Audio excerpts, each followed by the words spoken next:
Moi boa tarde. Hoxe, aquí no Mundo de Pilar Aimara, temos a dous representantes do colectivo Berro Seco na defensa dos dereitos e liberdades, un colectivo que ven de publicar un manifesto para chamar a atención sobre unha situación que estamos vivindo que cada vez é máis palpable e que engloban moito con problemas que xa existían no pasado, pero que agora parece que se están agudizando e que temos un silencio atronador por parte da esquerda.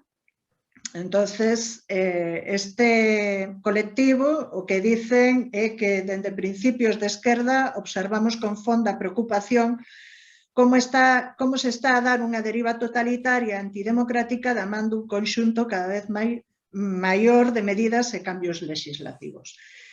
Imos falar hoxe con Antonio Lores e con Lidia Senra.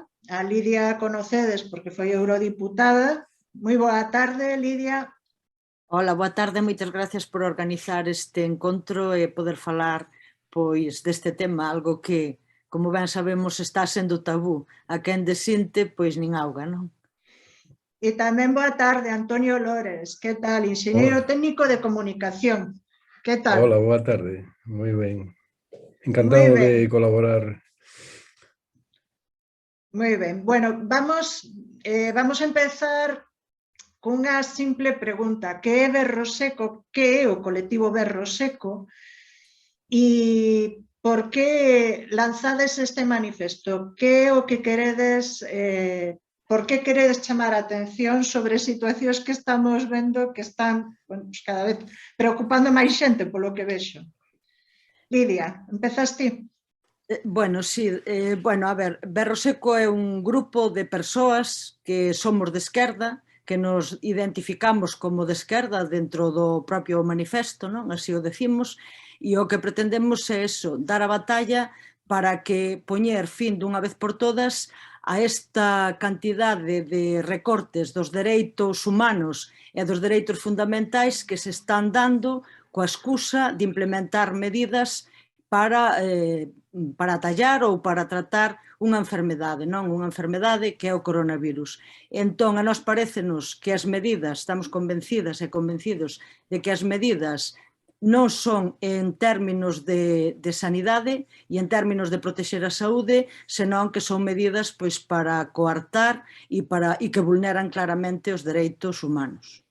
Por eso este colectivo e tamén porque non hai ningunha posición pública de crítica hacia isto por parte da esquerda institucionalizada ou organizada ou como lle queiramos chamar.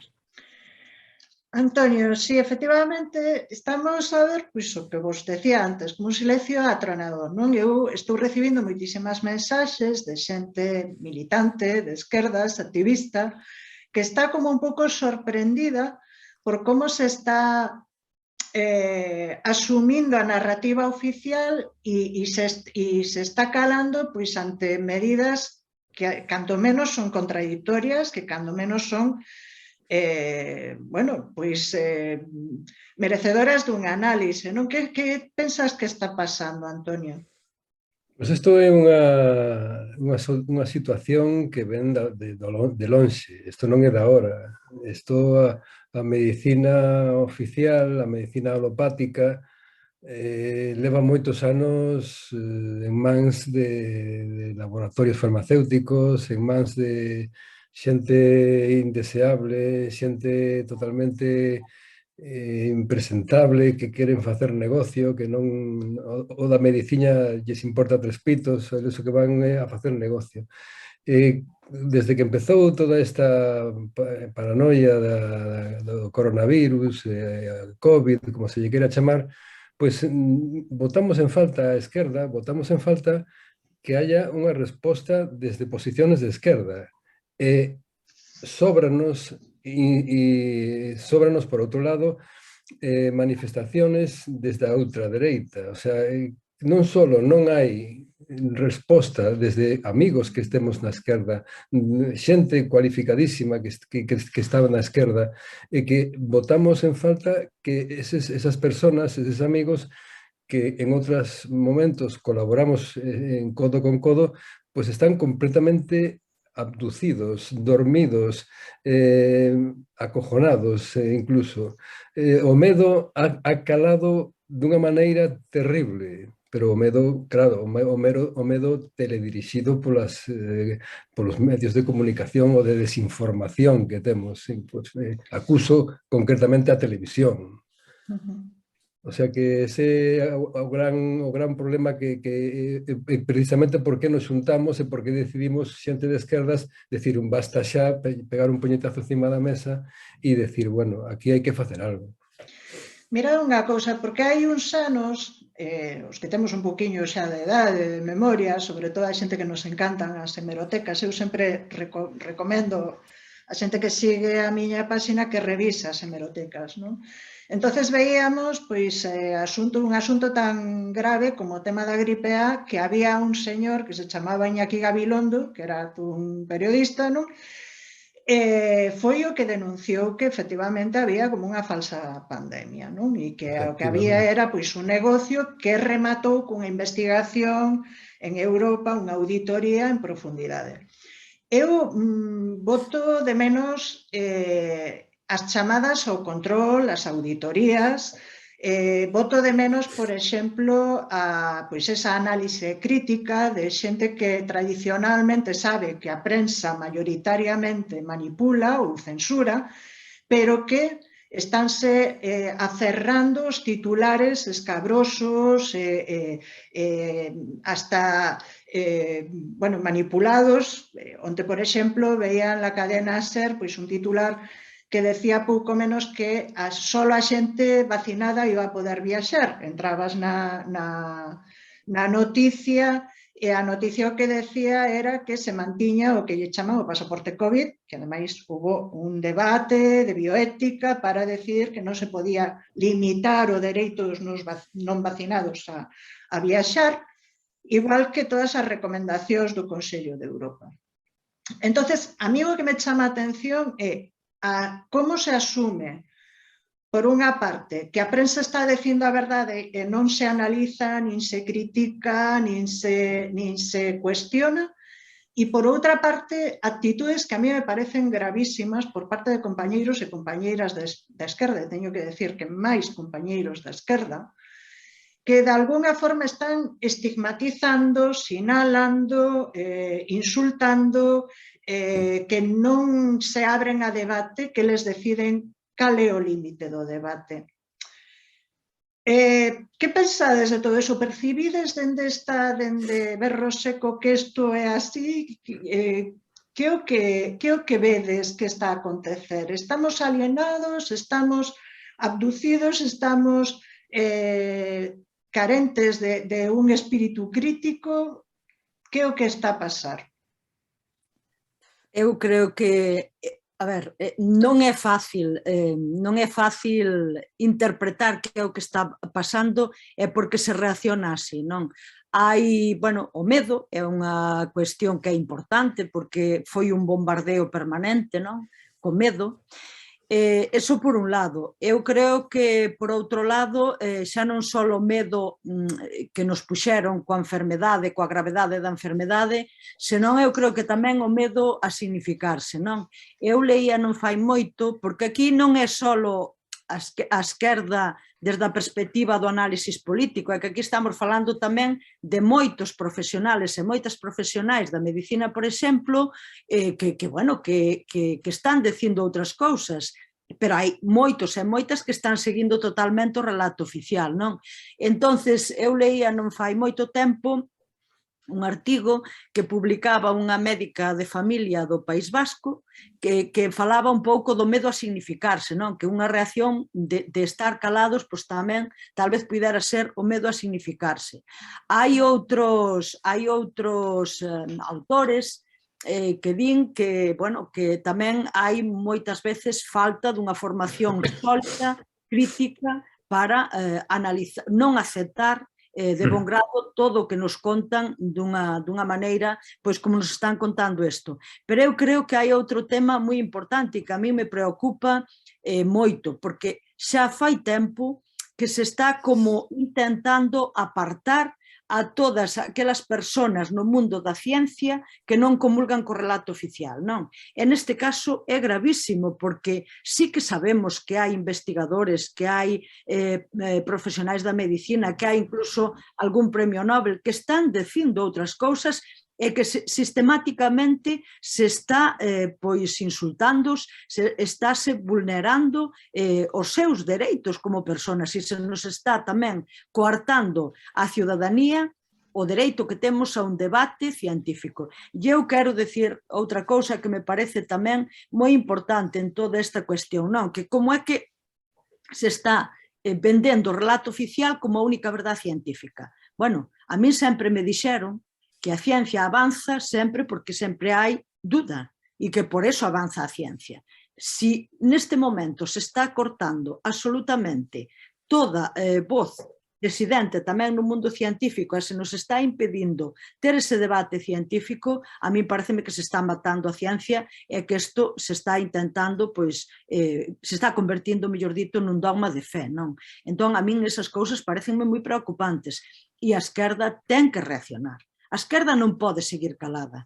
Se alguén destacou por loitar, por conseguir dereitos humanos que hoxe están consagrados na Carta da Declaración dos Dereitos Humanos e tamén en outros ordenamentos xurídicos, é por a loita que se ten traído por parte da esquerda. Entón, bueno, nós esperamos que tamén o noso colectivo pois axude a reaccionar, non? E axude a dar ese debate tamén desde a perspectiva política, tanto nos partidos políticos como nas organizacións sindicales ou organizacións sociais que hasta o momento non dixeron absolutamente nada. E se me permite só unha cousa, quería decir que aquí non estamos debatindo pois ningunha cuestión.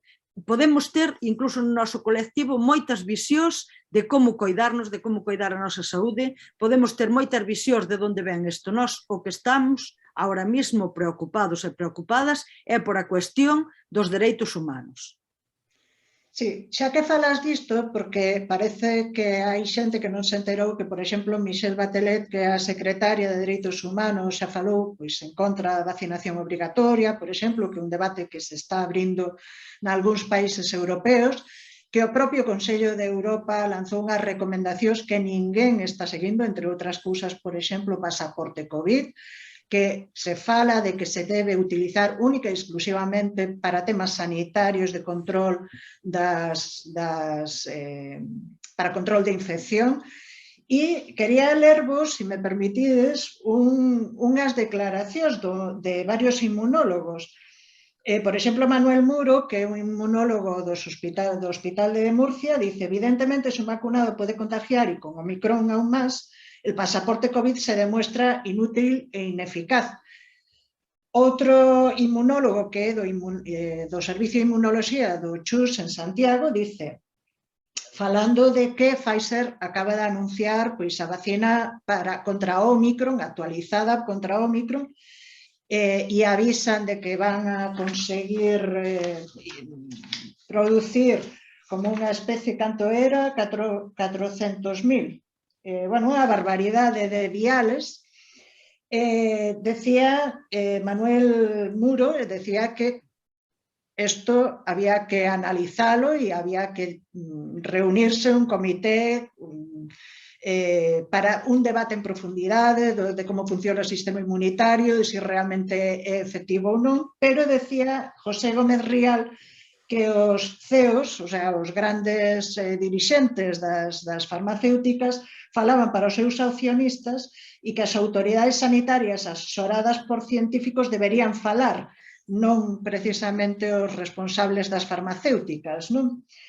De algo parecido decía tamén Carmen Cámara, que é a secretaria da Sociedade Española de Inmunoloxía, que outro día nun programa na cadena SER reconocía que había presión polas farmacéuticas e que se estaba falando de que coa Omicron decía ela na entrevista, podes escoitar na cadena SER, que Ómicron é unha variante que parece que nos vai a contaxiar a todos e que pouco sentido ten sacar outra vacina para esta variante, non? E que dice que isto, e palabras textuales, vos digo, e a secretaria da Sociedade Española de Inmunoloxía, por exemplo, dice, isto va a ser un suicidio se realmente se acepta o que Pfizer di. E así hai un montón de preocupaciones de profesionales, sobre todo inmunoloxía, cardioloxía, pediatría, que están expresándose cada vez con máis claridade pois, nas redes sociales, que cando empezaron a falar destes temas, pois empezaron a sinalálos como negacionistas, covidiotas e demais, e que agora parece que están collendo o corpo todo o que eles falaban dende o principio. Entonces parece que a medida que se van aceptando estas premisas que eles dende o seu conocemento sanitario, terapéutico e demais xa estaban apuntando, a medida que isto se vai abrindo, entonces nos vamos abrindo a que realmente pudo haber equivocacións, fallos de protocolo, que non hai un debate, que efectivamente as farmacéuticas presionan. E un pouco supoño que, lendo o voso manifesto, isto tamén o recolledes como unha realidade, non? Que falta, de alguna forma, ese recoñecemento aos profesionales que están alertando de problemas serios e que se están tomando decisións que nada teñen que ver coa saúde, non? Antonio, que me contas disso? Efectivamente, totalmente has metido o dedo na llaga. Ese é o debate. O debate é que non hai debate. O problema é ese. Temos un tinglao montado, temos aquí teóricamente unha pandemia que, en fin, eu a cuestiono desde o minuto cero, porque que unha pandemia non incida máis que un 2% na poboación mundial xa non é pandemia, porque unha definición de pandemia por lo menos implica a unha grande porcentaxe da población mundial. E oficialmente se admite que non chega a máis de un 2% da poboación mundial, o cual xa, eso de pandemia, para min ten pouco. E despois, o tema fundamental que estabas comentando é que nós denunciamos tamén no manifesto que non hai debate científico nas televisións, nos medios de comunicación oficiais, solamente sale unha postura, solamente se manifesta un sesgo, unha parte da opinión. Non hai un debate científico público, non hai un debate libre en que os diversos científicos podan manifestarse libremente. E os poucos intentos que hubo de facelo os botaron, vamos, se lles caeu encima todo o peso vamos, non me salen palabras, que estou tan indignado que non me salen as palabras. O que está clarísimo é que isto cheira moi mal. Isto, no ano 2009, non sei se lembrades, hubo outra pandemia, que foi a da gripe A, que acabou en nada, porque saliulles mal. O que pasa é que ahora se organizaron mellor e agora teñen os medios de comunicación moi controlados e teñen aquí a todo Dios pechado filas, non hai maneira aos médicos, as diversas sectores oficiais están calados, pero calados non o seguinte. E aquí a disidencia se paga con sangre e fuego. O sea, aquí o que se atreva a disentir, o que se atreva a non decir a verdade, o sea, o que se atreva a salir do guión é totalmente defenestrado. E isto é unha das grandes problemas que temos. E aquí, algún día, os médicos, os xuíces, os políticos, evidentemente, as administraciones públicas terán que responder moi gravemente de todo o que están facendo por acción ou omisión. Mira, outra cousa que quería comentar, que quería comentar con vos, porque evidentemente esta situación é unha situación que nos colle a todos por sorpresa, que realmente a poboación casi na súa maioría, casi na súa total maioría respondeu pues, con moita responsabilidade, con solidaridade. Estamos vendo o resultado de políticas de recortes de sanidade pública que parece que queren que a pandemia tape de alguna forma todas esas políticas. Estamos vendo resultados de anos de recortes de privatizacións e demais. E estamos vendo tamén que pouco a pouco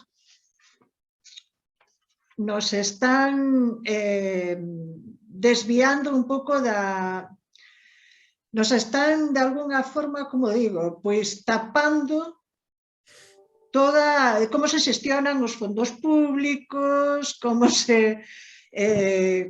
quen ten conflito de intereses e demais. Non? E entón, eu con todo isto, lógicamente, me dedico a andar mirando tanto nas bibliotecas como nas editoriales, agora mesmo, por exemplo, do British Medical Journal, que o xornal de cabeceira dos médicos británicos, e na súa editorial outro día decían vacinas e tratamentos da COVID, debemos ter datos en bruto agora. E decía que os datos teñen que estar completa e inmediatamente disponibles para escrutinio público. Criticaban que quen está tomando as decisións realmente son as farmacéuticas e remataban dicindo esto: las compañías farmacéuticas están obteniendo grandes ganancias sin un escrutinio independiente adecuado de sus afirmaciones científicas. El propósito de los reguladores no es bailar al ritmo de las ricas corporaciones globales y enriquecerlas aún más, es proteger la salud de sus poblaciones. Necesitamos una transparencia de datos completa para todos los estudios. La necesitamos en el interés público y la necesitamos ahora. Esta editorial do British Medical Journal, que saliu hai uns días, é unha máis das críticas que se fan dende revistas médicas, científicas e demais, pero que parece que non teñen cobertura ni na prensa, nin tampouco non chegan a xente, non? Entonces parece que temos aí como un taponamento de información brutal. Quería comentar que, Lidia, ti, por exemplo, ti tiveche unha experiencia personal cando estabas de eurodiputada dunha crítica brutal que se te fixo por querer organizar unha conversación, unha conversa para debatir precisamente este tipo de cousas, non? Pensas que eso se está incrementando, este problema se está incrementando cada vez máis? Pensas que estamos indo hacia unha deriva de opacidade a todos os niveles? Como podemos romper isto? A ver, eu creo que efectivamente isto xa fai tempo que empezou, e aquí para min hai dúas cuestións que son importantes. Eu creo que a farmacia debería ser pública. Debería ser pública porque non é éticamente aceptable nin moralmente aceptable que alguén que se está enriquecendo a costa de vender un medicamento sea quen este dirixindo, eu creo que está dirixindo absolutamente todo, desde a formación hasta a formación que se lle dá aos médicos, ás médicas, hasta o produto que se pon ao final. Falando das experiencias, eu recordo xa no 2014, cando se constituíu a Comisión Europea, e que, bueno, pois no Parlamento se tiña que apoiar, validar logo a Comisión que se estaba a ratificar de alguna maneira, a Comisión Europea que estaba diseñando, eu acórdome que houve un debate importante e era que naquel momento estaban planteando de que a Axencia Europea do Medicamento, que é unha coladeira, e é unha coladeira das farmacéuticas, pero xa non lle chegaba como estaba, senón que naquel momento estaban propoñendo de pasala á industria, sacala da Dirección Xeral de Saúde e pasala á industria. Para que? Pois xa o que se discutía naquel momento era co obxectivo de acortar os plazos e os procesos que tiñan que pasar os medicamentos para poder ser comercializados. Bueno, agora con isto conseguiron meter tanta urxencia que conseguiron poñer un medicamento que está en fase experimental, que non podería ser comercializado de ninguna maneira senón se a Comisión ou a Europa non fixera esa excepción, non? Bueno, eso por un lado. Por outro lado, creo que no que toca tamén a ciencia, eu non sei se recordaredes, pero eu creo que é bon recordar estas cousas. Cando quixeron impulsar os organismos xenéticamente manipulados na alimentación, houve un debate importante e encargaron no Reino Unido a un científico que non me lembro agora o nome, encargaronlle que fixera unha investigación. Este señor de partida, e el conta, eu liño unha entrevista fai anos, el contaba de partida que el inicialmente non era contrario, e el pensaba que non iba a encontrar absolutamente nada preocupante. Cando empezou a investigación e empezou a ver que as ratas alimentadas con patacas transxénicas presentaban o sistema inmunolóxico moi debilitado, ele empezou a decilo. A este señor despedírono e parouse a investigación. Que quero decir con isto? Que é outro problema tremendamente preocupante que a investigación este en mans privadas. A investigación, igual que a farmacia, tería que estar en mans públicas e ser de control totalmente público. Iso evitaría moitos dos problemas que estamos debatindo agora e incluso a desconfianza, non? Que pode ter unha parte importante da sociedade de todo o que nos están presentando. E despois, con respecto ao que me preguntabas do debate, bueno, efectivamente, organizouse a petición de un grupo de nais preocupadas un debate sobre mulleres e saúde e dentro dese debate, a petición deste grupo de nais, había unha ponencia na que participaban unha epidemióloga e a presidenta da Asociación de Afectadas pola vacina do virus do papiloma humano. Bueno, o escándalo foi levantado tamén por un medio de comunicación, pero planteando en plan escándalo. Aquí non se pode colaborar porque Lidia Senra está organizando trae a unha asociación antivacinas. Claro, eso era totalmente irracional, porque se é unha asociación de persoas afectadas, supónse que están vacinadas. Eso para empezar. E en segundo lugar, o término antivacinas, bueno, eu non sei por qué, porque eu creo que aquí sempre falamos de liberdade, de vacinación, polo tanto, de liberdade de aplicarme un tratamento ou non aplicalo. Falamos de liberdade, non se está planteando a ningunha administración que se retiren nada do calendario vacinal, no caso das vacinas en xeral, que é polo tema que me preguntabas ti, non? No caso que nos ocupa, bueno, pois no caso que nos ocupa, xa no manifesto xa o decimos claramente, somos persoas vacinadas e sin vacinar. Eu posto con este tratamento ou sin poñer este tratamento, e o que queremos é recuperar os dereitos perdidos e que se pare xa de seguir sacando medidas en base a protexer a nosa saúde, que é mentira. Non lles importa en absoluto a nosa saúde, porque ao mesmo tempo que están poñendo un pase COVID, que como tú antes decías, xa está empezando a haber un montón de reaccións por parte de personal médico, por parte de personal científico, que dice claramente que non sirve para nada. É unha medida de segregación, é unha medida para castigar, para culpabilizar, para sinalar.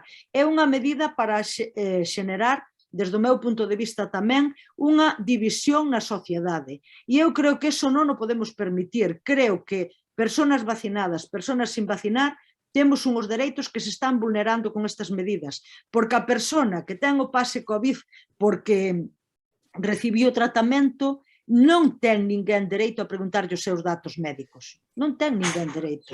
Estáse vulnerando, polo tanto, un dereito recollido no convenio de Oviedo das persoas tamén vacinadas. E eu creo que isto é moi importante. Estánse vulnerando sistemáticamente dereitos. E a donde vamos chegar se se sigue permitindo isto? Pois non o sei. Vamos chegar a que calquera cousa pois admitamos, e cando nos demos conta estaremos pois cunha carencia total de liberdades e estaremos baixo un réximen totalitario e totalmente represivo. Agora, para que centrarnos un poquichiño máis no manifesto, Antonio, se me podes explicar cales son os obxectivos que pedides no manifesto? Bueno, no manifesto, obviamente, o que pedimos fundamentalmente a restauración dos dereitos, o sea, esa pérdida de dereitos que nos provocou todas estas medidas teóricamente sanitarias, que de sanitarias non teñen nada, pois recuperalas. Queremos, como decimos aí no manifesto, volver a ter toda unha batería de dereitos que antes tiñamos e nos foron arrebatados coa supuesta teórica definición, o sea, ¿cómo se dice? O sea, que nos quitaron por razones sanitarias, entre comillas. Co tema dos dereitos humanos, dereitos individuales, dereitos civiles, como se recupera todo eso? Bueno, eu lín fai pouco un libro de 3 autores que tamén un pouco facían como a nós, non? Fixeron o libro un pouco na perspectiva de que se escoitara a voz da esquerda e de que se escoitaran outros planteamentos, non? Decían que, bueno, salir desto, despois de todas as campañas, de todo o medo que se nos está metendo día tras día a través dos medios de comunicación, que salir desto iba a requerir moito debate social, científico e político. E eu creo que iso, que un pouco, bueno, pois nos nosos manifestos xa fixemos o comentario, non, da necesidade do debate científico, a necesidade de que haxa unha información plural nos medios de comunicación e que se lle dé voz ás distintas posicións e tamén para que teñamos información para poder elexir, porque ás veces tamén me parece que nos intentan tratar as persoas como se necesitáramos tutela. As persoas o que necesitamos é información veraz e contrastada e necesitamos escoitar debate científico de todas as posicións e logo somos persoas adultas, somos seres que razonamos e temos o dereito a escoller como queremos coidarnos, como queremos coidar a nosa saúde. Pero dentro tamén do manifesto hai cousas que nos preocupan, non? E é que creemos que de verdad os recursos teñen que centrarse e os esforzos na atención ás persoas enfermas de verdade e que se deixe de perseguir as persoas sanas, por favor, que se deixe de perseguir as persoas sanas. Eu creo que é a primeira vez na historia, polo menos que eu teña coñecemento, que se trata se encerra as persoas sanas e se desatende as persoas enfermas, porque ao final hai unha desatención real das persoas enfermas. E, por favor, se atenda ás persoas enfermas desde o primeiro momento, se detecte eses problemas, porque unha cousa totalmente irracional que sucedeu foi pechar os centros de saúde no primeiro momento e que todas as consultas foran a través do teléfono. Eso xenerou que outras enfermedades se agravaran moitísimo. Eu creo que todo o mundo, eu polo menos persoalmente coñezo casos de persoas que se chegou a agravar moitísimo un tumor porque por teléfono estabanlle dando largas constantemente e era casi imposible ter unha asistencia presencial. Entón, que se centren os esforzos aí. Outra cousa que nos parece importantísima é poñer fin a calquera tipo de coacción, e aí vai incluído tamén o pasaporte, a calquera tipo de coacción e acoso para convertir un acto que ten que ser voluntario, que é a vacinación, en casi obligatorio. E aí o sufrimento das persoas novas dos adolescentes, da xuventude, é terrorífico. A min pareceme que se está atacando moi seriamente o dereito que teñen os nenos, as nenas e as persoas adolescentes a desenvolverse, a desenvolver unha vida con normalidade, non?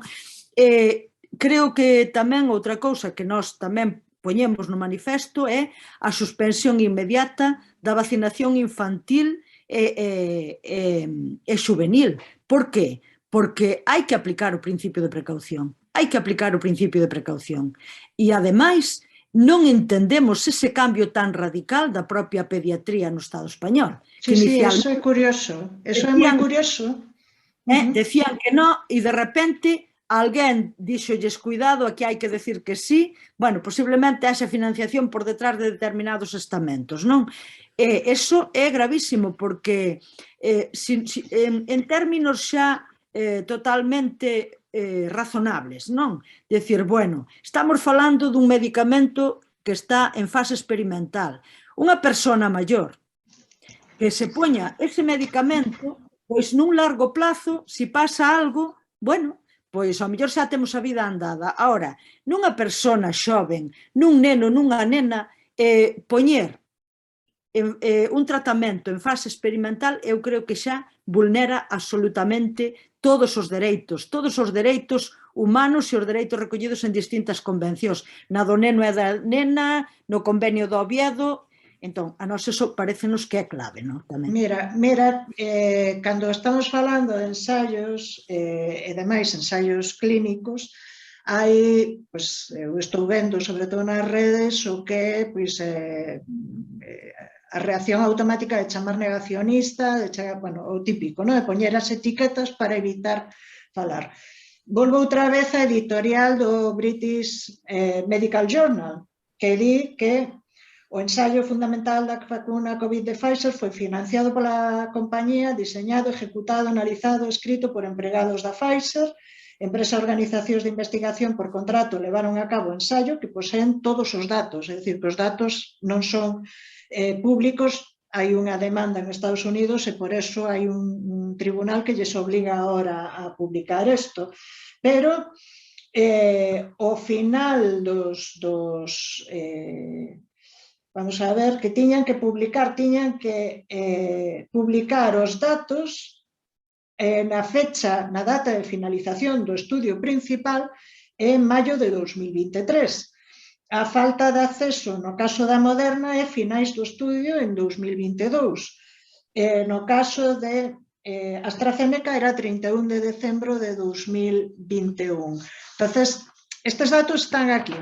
É dicir, están aí, son reales, non é ningunha broma. A min me preocupa moitísimo porque estamos vendo, sobre todo a nivel de muller, estamos vendo estudios que xa empezaron o ano pasado ca Universidade de Granada que recollían, por exemplo, trastornos na muller, trastornos incluso mulleres que xa estábamos na menopausia, non?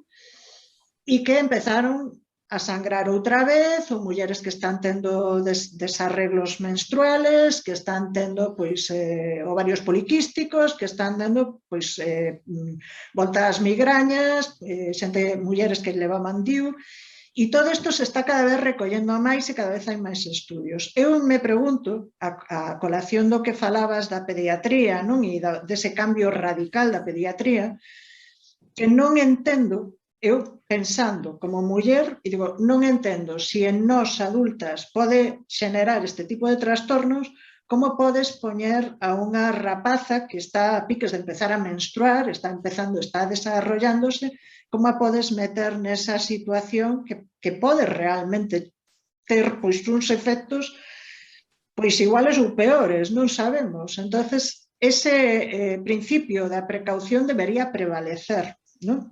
Pero cuestionar isto, unha vez máis, parece que é ser negacionista ou ser, non sei, terraplanista, que é outro termo que se utiliza tamén desde a esquerda. E quería unha última cousa antes de deixarvos un turno de palabra, porque a mí unha das cousas que máis me preocupan é estar recibindo mensaxes privados, estou recibindo un montón de mensaxes privadas, con convocatorias de grupos de extrema dereita, mobilizando e xestionando pois, toda esa frustración de xente que está pois, en contra do pasaporte COVID, en contra das restriccións, en contra da máscara ao exterior, que non hai evidencia científica ningunha que avale esa toma de decisión que nos impuxeron unha vez máis en decembro. E a mí me preocupa iso, é dicir, a falta de reacción da esquerda con respecto a grupos populistas de extrema dereita que están intentando cazar base social, vale? E que parece que dende a esquerda non nos damos conta de que a inacción o que está facendo é deixar orfa a moita poboación e a moitos activistas e a moitos homes e mulleres. Que pensades diso? Empezas tú, Antonio. Sí, vale, gracias, Lidia. Pues nada, creo que a esquerda o que padece de un espesismo terrorífico de abducción. Está totalmente abducida. Eu, se non o veo, non o creo. Ver compañeiros meus, xente cualificadísima, xente prestixiosísima, xente moi dotada intelectualmente, e ver como te miran pola rúa con cara de medo, que non levas as mascarilla, que non tal, pero rapaz, o sea, están totalmente, a palabra é bloqueados, abducidos, están totalmente botados a perder. Eu, se non o vi, non o creo. Simplemente, a explicación de isto é o medo, o profundo medo a que foron sometidas estas persoas e que caeron na propia trampa de creérselo todo. Es que non teñen a máis mínima criterio en este momento. O sea que simplemente o deixo aí. Bueno, eu, si podo, Pilar... Podes, sí, fala. É que eu coincido plenamente contigo cando dices que a esquerda está deixando totalmente o campo libre e está deixando o campo libre totalmente ao oportunismo. Entón, eu creo, a min iso preocúpame e eu creo que todas as persoas que formamos este grupo estamos preocupadas e profundamente preocupadas por eso tamén, non? En segundo lugar, eu creo, Berro Seco quere tamén dar resposta a esa orfandade que sentimos as persoas que integramos este colectivo. Esa orfandade que sentimos porque non hai absolutamente, por decirlo así, con quen falar. E logo, o que sí tamén é certo que hai moita xente que para nada responde a principios de extrema dereita nin de grupos autoritarios que se está mobilizando, porque sentimos a necesidade ou sentimos a necesidade de facer algo para parar isto. Decíamos ao principio, cando empezamos a falar, que os dereitos humanos tardouse, os dereitos humanos, os dereitos sociales, os dereitos colectivos, individuales, tardamos moitísimos anos en conquistalos. Houve moita xente que pasou pola cadea que incluso pagou coa súa vida o atrevemento a loitar por conseguir eses dereitos que hoxe están recollidos na Carta da Declaración Universal dos Dereitos Humanos, pero que están sendo papel mollado día e día tamén, e estes gobernos deberían preocuparse por facelos cumplir e por facelos avanzar, pois, bueno, resulta que están entrando ao saco a poñer medidas que van totalmente contrarias. E eu creo que eso hai que denuncialo, e creo que temos que denunciar tamén desde a esquerda e temos que organizarnos desde a esquerda para loitar en contra de toda esta sinrazón. E que eu creo que en isto, xa con que recuperemos o sentido común, simplemente recuperar o sentido común xa é un paso importantísimo. Moi ben, pois nada, foi un placer falar con vos. Realmente eu botaba de menos pois esa esa parte analítica e crítica da esquerda me preocupaba moitísimo porque estaba recibindo, pois xa os digo, un montón de mensaxes de xente progresista, de xente do común que se sienten completamente abandonados, que non entenden o silencio ante medidas que son absurdas, que están vendo que profesionais da saúde están, e científicos, neurólogos, inmunólogos, microbiólogos, pediatras, están alzando a voz e dicindo, a ver, un pouco de sentido común, e que os gobernos siguen aplicando medidas que non teñen nada que ver co tema sanitario. A alerta sanitaria foi o principio, como me comentaban pois varios profesionais, non sabían nin siquiera como reaccionar ante un virus que estaba generando pois moitísimas mortes, moitísimo caos, estábamos de alguna forma ante algo novo, pero unha vez se colleu un pouco o control non entenden nin por que non hai tratamento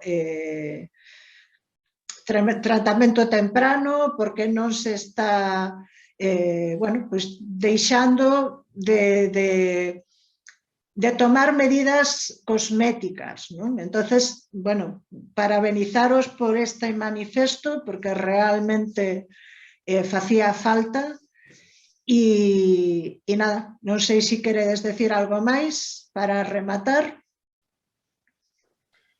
Bueno, pois non sei, eu remataría eso dicindo que é necesario que nos sigamos organizando desde estas perspectivas e que, bueno, temos accións urxentes que tomar para que dunha vez por todas se retire xa o pasaporte COVID, porque nos parece que eso é urxentísimo, é unha segregación, é un incitar ao odio e non entendemos realmente as causas, porque ademais todo o mundo reconoce que as persoas vacinadas contagian e enferman exactamente igual que as non vacinadas. Entonces, isto é unha fractura, están intentando provocar unha fractura social que posiblemente esconda o interés en poñer medidas coercitivas, medidas represivas para intentar evitar que as persoas nos organicemos ante a salida que vai supoñer para as persoas de todo isto, porque o que é unha realidade que en todo este tempo a riqueza concentrouse, seguiuse concentrando moitísimo e hai cada vez sectores máis grandes da población con serias dificultades e moitas persoas que perderon o seu traballo e que a ver como se lle dá resposta a todo isto. E eu creo que, pois unha parte importante destas medidas posiblemente xa foran pensadas de cara aí, non? Porque, como decimos, de sanitarias non teñen nada. E logo, así para rematar, decir que tamén nos preocupa moito e facemos mención no manifesto a estrategia de seguridade nacional que foi aprobada, a nova estrategia de seguridade nacional que foi aprobada o Día dos Santos Inocentes, ogallá foron inocentada, pero non o é, foi publicada en fin de ano, donde se incluye, isto será para seguir analizando, non? Porque nin siquiera nós temos profundizado no texto, pero sí que hai unha cousa que nos preocupa e é que se incluye a persecución do que eles chaman campañas de desinformación, e que dicen claramente que unha campaña de desinformación non ten por que ser unha noticia falsa. Iso é preocupante. Ler este decreto de estrategia nacional no que fai referencia xa, a moitas máis cousas, pero a iso en concreto é preocupante, porque claro, en calquer momento nos pensamos que en calquer momento calquera posición e calquera campaña dirixida ao ter ou a plantear unha alternativa que non lle gusta ao sistema poderá ser cualificada como campaña de desinformación e deixa as maus libres ao goberno de turno para tomar ou para aplicar, implementar as medidas necesarias para parar esas campañas de desinformación que les lle chaman. Entonces, se campaña de desinformación non é o que estamos vivindo, pois claro, eu que xa non sei o que é a campaña de desinformación, non? Unha nova lei mordaza, digamos, non? Antonio, unha última puntilla que queiras poñer. Sí, coincido plenamente co que di Lidia. Agradecemosche moitísimo esta plataforma para espallar as nosas inquedanzas e, unha vez máis, falamos citamos a toda a xente de esquerda para que entre todos fagamos algo, porque isto é moi, moi grave. Moi ben, pois con iso rematamos entonces. Xa sabedes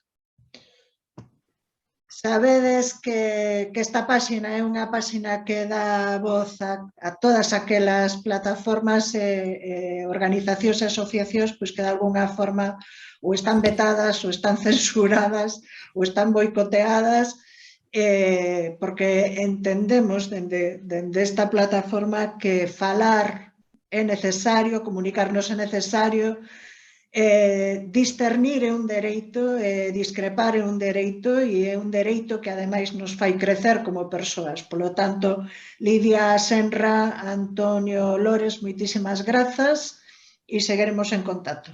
Vale? Gracias a ti, Pilar. Gracias, moitas gracias.